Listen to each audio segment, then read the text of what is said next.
If you believe that sometimes what a person needs most isn't advice, but a quiet embrace, then this story is for you.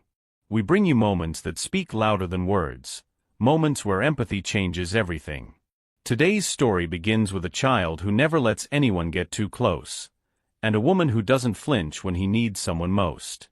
So stay with us till the end, because what happens when a stranger holds a child who's never been held before might just change more than one life. Like, subscribe, and share this story if you've ever seen kindness do what no medicine could. The late afternoon sun spilled through the windows of Highland Corner Cafe, casting long golden streaks across the polished wood floor. Nestled on a quiet street in Denver, the cafe wasn't fancy, just warm. The kind of place with handwritten menus on chalkboards, the gentle clink of silverware, and regulars who smiled without needing names. Franklin Ward pushed open the door with one hand while holding it for his son with the other. At 62, he wore his years with a kind of polished restraint, tailored coat, gold cufflinks, and a face that had forgotten how to smile casually. The real estate tycoon had built towers from coast to coast, but today, he stepped into a humble cafe as if walking into a fragile room full of glass. Behind him, Caleb trailed cautiously, his sneakers brushing against the floor like he was afraid to make a sound. 9 years old, slender and quiet, he kept his arms tucked in close to his sides, eyes darting from table to table. He didn't speak. He rarely did. After the car crash that took his mother 3 years ago, Caleb had survived a traumatic brain injury that left his sensory system in chaos. A simple touch, a hand on the shoulder, a sudden hug, could send him into a full-body tremor. The doctors called it post-traumatic tactile dysregulation. To Franklin, it just felt like losing his son twice. Their lunchtime ritual followed a pattern. After physical therapy at the children's clinic 2 blocks away, Franklin brought Caleb here, not for the food, though the grilled cheese was decent, but for routine. Familiarity. Stability. It was the only place Caleb didn't immediately want to leave. They slipped into their usual booth near the back, where the sunlight didn't hit Caleb's eyes too harshly. Franklin helped his son remove his light jacket with careful, practiced movements, no sudden gestures, no pressure on the shoulders. Caleb sat, rigid at first, then slowly adjusted, his small fingers fiddling with a cloth napkin. A waitress approached. Her smile was easy, but not too bright, subtle, as though she understood that loud kindness could be frightening to some. "Hi there. Welcome back," she said gently, not leaning in too close. "Would you like the usual?" Franklin nodded, his voice low. "Grilled cheese. No butter. Tomato soup, lukewarm. And iced water for him." The woman wrote it down with calm efficiency and added, "Take your time. I'll bring it right out." As she walked away, Franklin watched her for a moment, noticing the way she moved with a grace that suggested she wasn't rushing for tips. Just present. There was something rare in that. Caleb glanced toward the window. Outside, a dog barked in the distance, and his shoulders jumped slightly. Franklin noticed. His hand instinctively moved, then stopped. He didn't touch Caleb without warning. Not ever. "Just the wind," Franklin murmured, almost more to himself than to his son. The door of the cafe opened again, letting in a cold breeze. Caleb flinched at the sound of a chair scraping nearby, and Franklin stiffened. He scanned the room. Too many people, too much noise. Maybe this had been a bad idea today. Maybe they should have just gone home. But then the waitress returned, her name tag read Molly, and she didn't rush. She didn't speak too loudly. She simply placed the bowl of soup on the table and added, "It's just warm enough. I made sure." Franklin offered a quick nod of thanks. Caleb stared at the soup but didn't reach for the spoon. Molly looked at Caleb and didn't ask him to eat. Didn't prod. Just said, "My brother used to like his soup the same way." Said hot soup felt like a shout. Caleb's head tilted slightly. Just a fraction, but Franklin noticed. It was a reaction. A connection, however small. He didn't look away from the bowl, but he hadn't shut down either. Franklin took a slow breath. He hadn't heard his son laugh in nearly 2 years. Hadn't seen him play, run, or even relax fully into a chair. Therapy helped, sometimes. Meds helped, sometimes. But most of the time, it felt like he was just preserving a version of Caleb that used to be. He watched Molly move behind the counter, pouring coffee for another guest. There was something different about her, not in what she did, but in what she didn't do. She didn't stare at Caleb. She didn't speak to him like he was broken. She didn't avoid him, either. As they ate, Franklin kept glancing at his son. Caleb managed a few bites of the sandwich, slowly, carefully. No sudden reactions. No trembling. Just quiet. Franklin wasn't sure if it was the soup or the silence, or the way the waitress had spoken so casually about something that most people would treat like a tragedy. He checked his watch. The therapist had told him not to overstay any environment. 45 minutes was their limit. He signaled for the check. Molly brought it over, not setting it down with a thud like some waitstaff might, but gently, sliding it toward Franklin with a nod. No rush. You're always welcome here. Franklin tucked his wallet back into his coat. He looked at Caleb, then at Molly. Something in her tone, the way she carried herself, it stayed with him longer than he expected. Outside, the wind had picked up. Franklin stepped aside to hold the door again for Caleb. The boy paused before stepping out. Just for a second. Then he moved forward. The cafe had returned to its soft murmur, forks scraping gently, conversations drifting in and out like background music. Franklin had just taken a sip of his coffee when it happened. A man at the neighboring table stood up abruptly, pushing back his chair without looking. The wooden leg scraped hard against the floor, then bumped into the back of Caleb's seat. It wasn't a strong jolt. To anyone else, it would have felt like a nudge. But for Caleb, it was a trigger. His small body jerked violently as if struck by lightning. The spoon clattered from his hand. He slid sideways, tumbling off the booth and onto the floor, where he immediately curled into himself, knees drawn in, arms locked tight, breath coming in short, panicked gasps. Franklin froze. The cafe fell silent. Chairs stopped moving. Conversations halted mid-sentence. Every eye turned toward the small boy on the floor, and the father stiff in his seat. But it wasn't Franklin who moved first. Molly Jensen saw it all from behind the counter. 1 second, she was filling a sugar container. The next, she was stepping around the bar with a calm but urgent purpose. She didn't shout.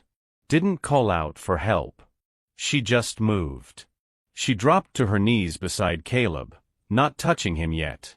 Her voice was low, almost a whisper. "Hey there. I'm right here." Caleb was trembling. His face was pale, his fists clenched, his breath sharp and unsteady. His whole body looked like it might snap. Molly didn't reach for his arms. She didn't try to lift him. Instead, she sat back on her heels, just behind him, and slowly leaned forward until her chest was close to his back. Gently, with the slowest of movements, she wrapped her arms around him, not to restrain, but to cradle. She let her body form a soft barrier around his, a shelter more than a hold. Then she rested her cheek against his shoulder and said, barely audible, "You're safe. I got you." Something shifted. Caleb didn't thrash. He didn't scream. His breathing stuttered once, twice, then slowed. His fists loosened just slightly.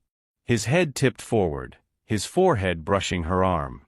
Franklin stood now, unsure whether to step in or shout or pull her away. His heart pounded in his chest. For 5 years, he had lived with this, these moments where his son collapsed into panic, and no one could reach him. Not doctors. Not therapists. Not even Franklin himself. But here on the cafe floor, in front of a dozen stunned diners and a dozen more holding their breath, his son wasn't fighting. He was resting, inside the arms of a waitress. Molly kept whispering. Not words of instruction or reassurance, Just quiet phrases like a hum against the storm. "You're okay. I've got you. No one's going to hurt you." The man who had bumped the chair stepped forward, visibly shaken. I'm so sorry. I didn't see." Molly didn't even look up. "It's all right," she said, softly but clearly. "He just needs a second. That's all." Minutes passed, though to Franklin, it felt like hours. Eventually, Caleb's shoulders eased. His body settled. The trembling reduced to a quiet shiver. Only then did Molly begin to loosen her arms. Carefully, she shifted her weight back, giving Caleb space without withdrawing completely. "Do you want to sit back up?" she asked, more with tone than volume. Caleb didn't speak. But slowly, so slowly, he nodded. She helped guide him to a sitting position, still beside him on the floor. Then, with practiced care, she reached up to the booth and retrieved his napkin, brushing away a small smear of soup on his jeans. Franklin stepped closer, cautious not to spook his son. "Caleb," he said, voice unsure. "You okay, buddy?" Caleb looked up, not at his father, but at Molly. Molly gave him a little smile. "You did really good, you know." The boy blinked. Then, almost imperceptibly, nodded again. Molly stood and offered her hand, not to Caleb, but to Franklin. "He's okay now. Just needed a moment." Franklin looked at her, truly looked at her, for the first time. Her apron was slightly crooked, her hair pulled back with a pencil instead of a clip, and her eyes, those eyes had seen more than he could explain. "Thank you," he said quietly, as he reached down to lift his son back into the booth. Molly gave a small shrug. "He reminded me of someone." And then she turned, calm as ever, and walked back behind the counter, leaving behind a table full of silence, and a man who had just seen his son touch calm for the first time in years. Franklin Ward had always thought of himself as a man in control, of business, of people, of situations. He'd negotiated billion-dollar deals, walked into boardrooms with absolute certainty, and led empires with nothing more than a glance. But standing in a quiet Denver cafe, watching a stranger cradle his son on the floor, he had never felt more unsure of anything in his life. The moment Caleb hit the floor, Franklin had risen. Instinctively, his hand had reached out, his body already in motion to remove the woman, Molly, from his son. It wasn't anger. It was panic. Protective reflex.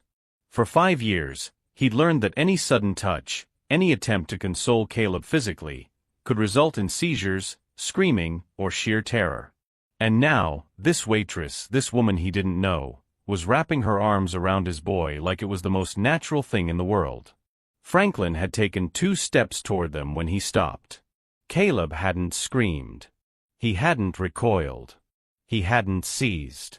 Instead, the boy, his boy, was still. Not frozen with fear, but calm. His shoulders had sagged as if releasing a breath held in too long. And then Franklin saw it. Caleb tilted his head. Not away, but toward the woman's chest, resting against her as though drawn to a place that finally felt safe. Franklin's breath caught in his throat. For 5 years, this child had flinched at the slightest contact, even from his own father. Therapy sessions always came with latex gloves and warning tones. Physical affection had become a luxury neither of them could afford.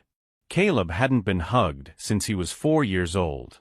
And now, he was pressing himself against a stranger. No resistance. No distress. Just surrender. Franklin stood there, stunned, not knowing whether to feel grateful, jealous, or terrified. The cafe had gone quiet again. People were still watching, but the tension in the room had shifted, from alarm to something closer to reverence. No one said a word. The only sound was Caleb's breathing, slowly settling, and Molly's whispered reassurances, steady and soft like ripples across still water. Franklin's hand dropped to his side. He felt useless. Overdressed. Out of place. In all the resources at his disposal, world-class doctors, advanced clinics, specialists flown in from across the country, None had achieved what this woman had in under 2 minutes on a hardwood floor. He studied her face now. She wasn't performing. She wasn't panicked. There was something quiet and rooted in her presence, like someone who had walked through storms and knew how to hold still in the middle of them. Caleb shifted slightly, and Franklin flinched.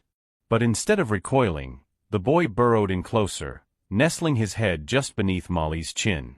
Molly responded instinctively, adjusting her hold, supporting his weight with such gentle care that it made Franklin's throat tighten. It was a gesture a parent would make. A mother, maybe. Or a sister.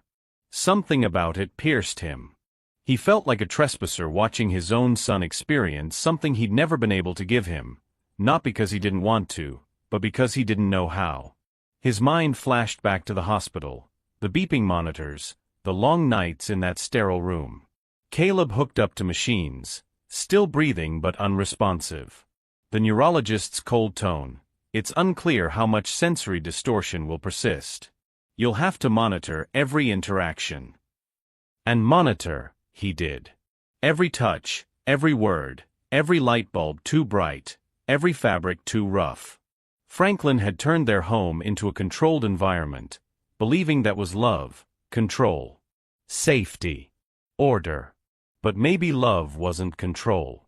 Maybe sometimes, love was just being willing to sit on the floor with someone while they fell apart, and not moving until they were ready to rise again. He didn't know how long he stood there, watching his son be held, not like a problem to fix but a person to comfort. When Molly finally began to release her hold, doing so with great care, Caleb didn't flinch. He let her guide him upright.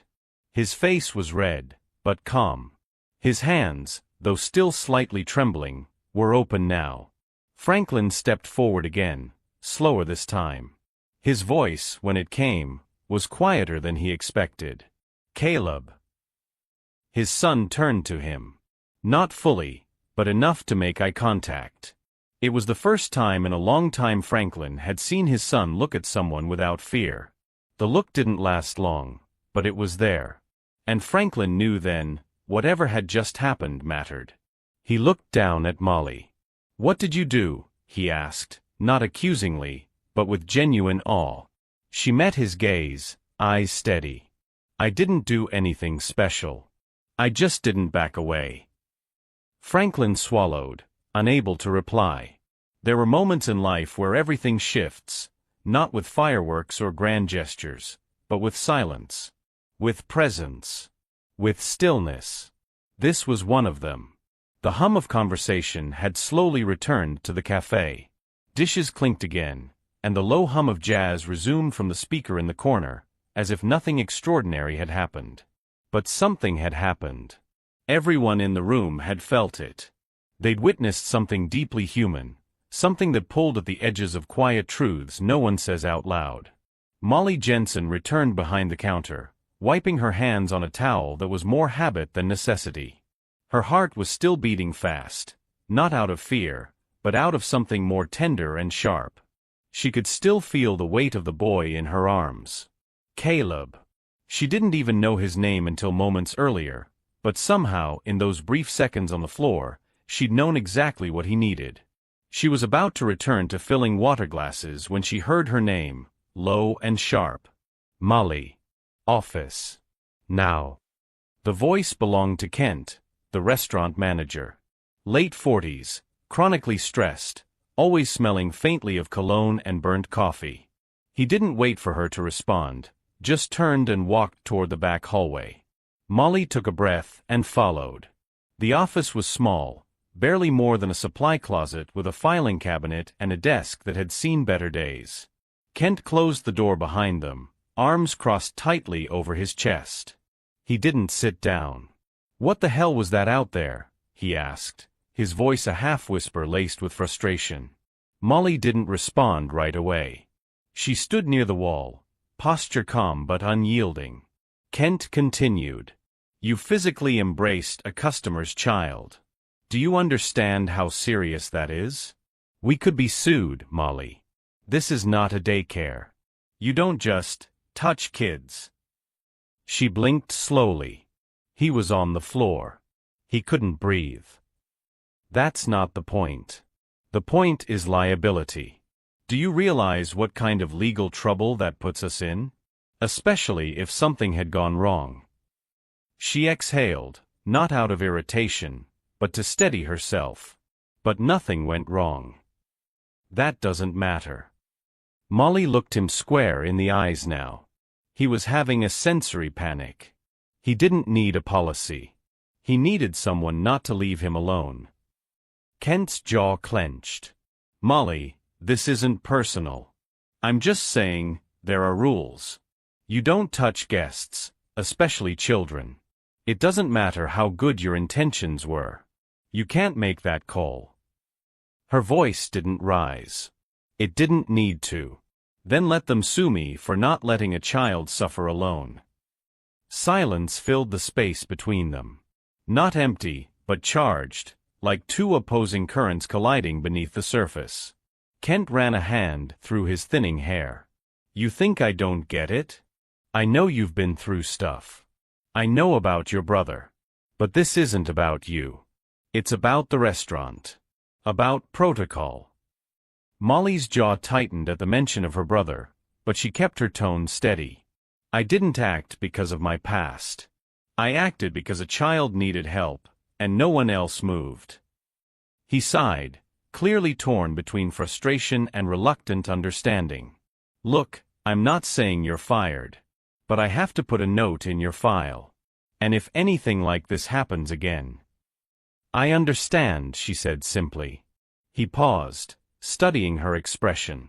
You don't even want to defend yourself? I just did, she replied. Kent looked down, lips pressed in a thin line. Take 5. Cool off. Molly gave a small nod and stepped out of the office. She didn't head back to the floor right away. Instead, she walked outside, letting the door swing shut behind her with a soft thud.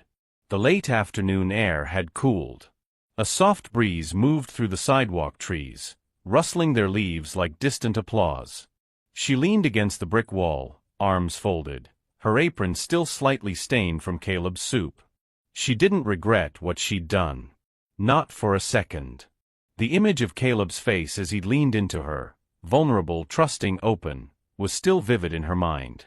It wasn't something she'd orchestrated. It had just happened. She'd acted on instinct, drawn from years of caring for her brother after his accident. Back then, she'd learned that bodies in crisis often needed presence more than procedure. Not everyone understood that. Not everyone could. But maybe, just maybe, someone in that room had. She didn't know the man's name, the boy's father, but she remembered his expression. Shock, yes. But also something else. Something shifting. Molly straightened up and re-entered the cafe. The rhythm of the place had returned, but the mood lingered, softer somehow. More aware. As she passed by a table near the front, a woman who'd witnessed the entire moment looked up and gave her a quiet, heartfelt nod. Molly returned it with a small smile. No applause. No praise.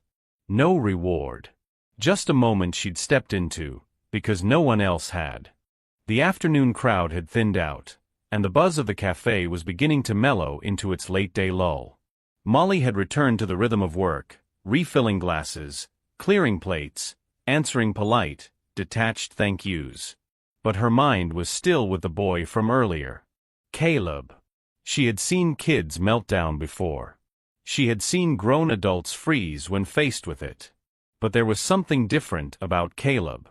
It wasn't just the trauma in his reactions, it was the silence he carried like armor. And it had cracked, if only slightly, when she'd held him. As she approached the booth where Caleb and his father had sat, she noticed it was empty. The plates were stacked neatly, untouched for the most part. The soup was half gone. The sandwich, barely nibbled. But something else caught her eye, folded neatly under the water glass, weighted just enough not to blow away. A small piece of thick cardstock. Molly reached down and picked it up, assuming it was a tip or a forgotten business card. But when she turned it over, her brows drew together. It was a professional calling card, but not the kind she was used to seeing. Franklin Ward. Ward Foundation for Neurological Care. Embossed letters. Crisp, clean font. No title beyond the name, it didn't need one. And below the printed information, in firm, slanted handwriting. I've seen professionals fail to calm him. You didn't even flinch. Call me. She stared at the message, reading it twice, 3 times. The ink was fresh. The tone was deliberate. Not overly sentimental. Not asking for thanks. An invitation. A recognition. Molly glanced toward the door, but they were already gone. No lingering glance. No wave goodbye. Just the quiet placement of a card that spoke louder than any spoken words could. She turned it over in her fingers, feeling the weight of it, not just physically, but in what it meant. Call me. It wasn't just a gesture of thanks. It was an acknowledgement of something deeper. A man like Franklin Ward didn't hand out cards like this lightly. She knew the type. Stoic. Measured. The kind of person who saw the world in terms of strategy and structure. And yet today, something had shaken that structure. She walked slowly back behind the counter and placed the card beside the register, her hand lingering on it for a second longer than necessary. Kent passed by, still stiff from their earlier conversation. He eyed the card but didn't ask. Maybe he didn't want to know. Maybe he already did. Molly poured another glass of water, mechanically now, her thoughts still tangled in that folded piece of paper and the quiet gravity it carried. She wasn't someone who received business cards. She wasn't someone men like Franklin noticed, at least not in any meaningful way. She took orders, delivered food, managed stress with a half-smile and tired feet. Her life was about shifts, schedules, and scraped knuckles from cleaning too fast. And yet, this card. This moment. This man who had watched her hold his son and hadn't interrupted, hadn't demanded answers or barked warnings. He'd just seen. And now, apparently, wanted to see more. She picked up the card again, running her thumb over the embossed text. Ward Foundation for Neurological Care. She'd heard of it, vaguely. They funded research. Ran high-end rehab centers. Sponsored some of the best specialists in the region. It wasn't the kind of place you walked into with a resume built on restaurant work and taking care of a disabled sibling. And yet, the note didn't say send your resume. It didn't even explain what he wanted from her. Just, call me. There was a pause in the flow of orders, so she stepped outside for a breath of air. The sun had dipped lower, casting a rich amber hue over the sidewalk. She held the card against her chest, thinking about the boy, Caleb, and the way he had leaned into her without fear. It wasn't therapy. It wasn't a treatment plan. It was just presence. Just instinct. She thought of her brother again. The nights when he couldn't speak, when light hurt his eyes and every sound felt like thunder. She'd learned back then what no textbook could teach, how to recognize a panic not by what it looked like, but by what it sounded like in silence. Maybe Franklin Ward had seen that in her. Maybe that was what the note meant. Or maybe he was just a father, grateful for a moment of peace he hadn't been able to give his son in years. Either way, she wasn't sure if she would call. But she knew she'd never throw the card away. The cafe had been unusually quiet that morning. Molly's shift started later than usual, and yet she'd been wide awake since dawn. The business card sat on her nightstand, the handwriting now familiar after having read it a dozen times. She hadn't called. Not yet. But the moment lingered in her chest like an unanswered question. When her phone buzzed, she didn't recognize the number. The voice on the other end was calm, clipped, and unmistakably familiar. "This is Franklin Ward. I was hoping you'd allow me a few minutes of your time." He didn't ask if she remembered him. He knew she did. Now, sitting across from him in a small private office tucked behind the marble lobby of a midtown medical building, Molly felt entirely out of place. Her simple cardigan and jeans contrasted sharply with the glass furniture and sleek design. Franklin, as always, looked composed in a dark navy suit, nothing flashy, but cut to perfection. The only thing warmer than the coffee he offered was the way his gaze softened when he mentioned Caleb. "Thank you for coming," he said, folding his hands on the desk. "I didn't want to send an email. What I want to ask of you deserves a conversation." Molly sat straight, not quite tense but cautious. "I wasn't sure what to expect." "I didn't either," Franklin admitted. "But the truth is, I've watched my son live in fear of people for years. That day in the cafe was the first time I saw him rest." Molly didn't respond. She wasn't sure what to say. It hadn't been a calculated moment. It had just happened. He leaned forward slightly. "I run a foundation, Ward Foundation for Neurological Care. One of our newer programs is called Human Touch. It's an initiative focused on training volunteers, caregivers, and even some medical staff in emotional interaction, especially with pediatric patients who've experienced trauma." She raised her eyebrows, unsure where this was going. Franklin continued, "What we've found is that technical skill often outpaces emotional literacy. A nurse might know how to read a chart but have no idea how to recognize a child's fear until it becomes behavioral. And volunteers, as well-meaning as they are, sometimes freeze when real emotion enters the room." He paused, then looked at her carefully. "You didn't freeze." Molly let out a small breath, brushing her fingers against the paper cup in her hand. "I didn't think. I just remembered what helped my brother. When he couldn't speak, couldn't stand people touching him, the only thing that ever worked was sitting with him. Not fixing it. Just being there." Franklin nodded slowly. "That's exactly what human touch is trying to teach. And yet most people who come through our program struggle to grasp that concept." Molly leaned back slightly, unsure. "So, why am I here?" He smiled, small, but genuine. "Because I want you to help us teach it." She blinked. "Me? You?" "I'm not a therapist," she said quickly. "I'm not certified in anything. I don't even have a college degree." "You're not here because of what's on your resume," he said. "You're here because of what I watched you do, instinctively, fearlessly. You didn't just comfort Caleb. You saw him." Molly shifted in her seat, clearly overwhelmed. "But I'm just a waitress." Franklin's gaze held hers. "Not to him," he said quietly. "Not to me." The room felt suddenly still, as though those words had pressed pause on everything else. Molly didn't respond right away. Her throat tightened, and she looked down, blinking back something she wasn't ready to let spill. "I don't know if I'd even know where to start," she admitted. "We'll show you," he replied. "There's a team. Resources. You wouldn't be alone.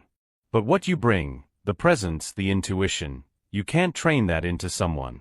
You already have what we need. All the rest can be taught." She looked up again, eyes searching his face for any hint of exaggeration. But there was none. Just quiet conviction. "Would I be working with kids like Caleb?" "Yes," Franklin answered. "But not just for them. For their parents, too. For the staff that's burning out. For anyone who needs someone to simply stay when everyone else walks away." Molly didn't say yes. Not yet. But she didn't say no either. Instead, she nodded slowly and said, "I need to think about it." Franklin smiled again. "That's more than fair." As she stood to leave, he handed her a folder. Inside were program details, training options, and a welcome letter, already typed but unsigned. "Take your time," he said. "But I hope you'll say yes. Because I think you already have." The training room inside the Ward Foundation's Rehabilitation Center was nothing extravagant, just neutral-colored walls, soft lighting, and a semicircle of chairs arranged with quiet purpose. The air carried that familiar mix of coffee, hand sanitizer, and the unspoken tension of people who weren't sure if they belonged in the room, or if they were enough. Molly stood just outside the glass door, holding a small folder against her chest. Her palms were slightly damp.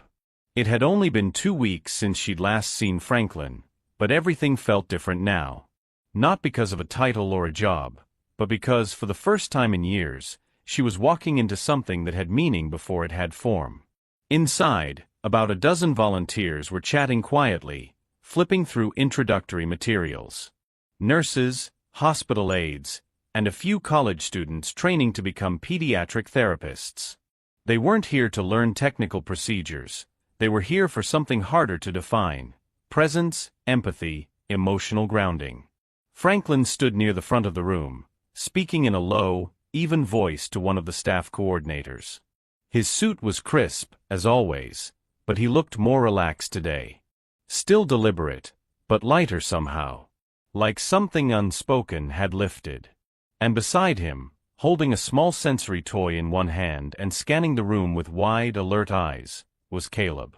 Molly stepped through the doorway. It wasn't dramatic. No spotlight. No grand entrance. Just a moment. And in that moment, Caleb saw her. He froze for a split second, the way he always did when processing something unexpected. But instead of retreating or stiffening, he did something no one in the room was prepared for. He walked toward her. Not quickly. Not with excitement. Just calmly. Steadily. His steps were deliberate, his shoulders relaxed. He clutched the small toy tightly but never broke eye contact. Molly didn't move. She let him come to her, the way she'd learned long ago, to let the other person set the pace. And when he reached her, he looked up. No words. Just eyes filled with something fragile and clear. Then, without a sound, Caleb stepped forward and wrapped his arms around her waist. It wasn't a clinging hug. It wasn't desperate. It was intentional. It was his choice. The room fell completely silent. Even the shuffling papers stopped. Every person in that semicircle of chairs looked up, some with surprise, some with quiet awe, as the little boy who had once panicked at the brush of a sleeve now stood firmly in the arms of a woman who had never asked for anything in return. Molly gently lowered one hand to the back of Caleb's head, not pulling him closer, just resting it there like a promise. Her throat tightened. Her eyes burned, but she didn't cry. She just breathed, and let the moment be. Across the room, Franklin's fingers curled into a fist at his side, not in anger or control, but to steady himself. He had never seen Caleb initiate touch like that. Ever. And the girl, the waitress who had once been scolded for touching a customer, now stood at the front of a room full of caregivers, demonstrating without a word what no manual could ever teach. This was not performance. This was not theory. This was what it looked like to earn someone's trust. After a long, still minute, Caleb let go. He stepped back and quietly returned to his father's side. Franklin knelt down to whisper something to him, then stood, his eyes still on Molly. No introduction was needed. He gestured toward the front. Whenever you're ready. Molly stepped forward, heart steady now. She looked at the room, faces open, curious, unsure. I'm not here as an expert, she began. I'm not a doctor or a therapist. I'm just someone who sat with people in hard moments, and learned not to flinch. She paused, glancing at Caleb again. Sometimes, the most important thing you can offer isn't advice or explanation. It's showing up, and staying. Even when it's uncomfortable. Especially when it's uncomfortable. Heads nodded slowly. Someone scribbled a note. But most just watched. Because the lesson had already been taught, before she ever said a word. We live in a world that often praises precision, science, and structure. In hospitals, schools, and homes, we are taught to look for the right method, the correct diagnosis, the proven strategy. But some of the most powerful forms of healing don't come from a manual or a medical chart. They come from human presence, offered in the right moment, without fear. There are children who have been poked and prodded by specialists. Who have learned to read the nervous smiles of professionals who mean well but don't know what to do. Children who flinch when approached, not because they don't want connection, but because they've never been touched without tension. But what if healing doesn't always look like a breakthrough in therapy? What if sometimes it's just a steady hand, a quiet voice, a moment of stillness when the world is too loud?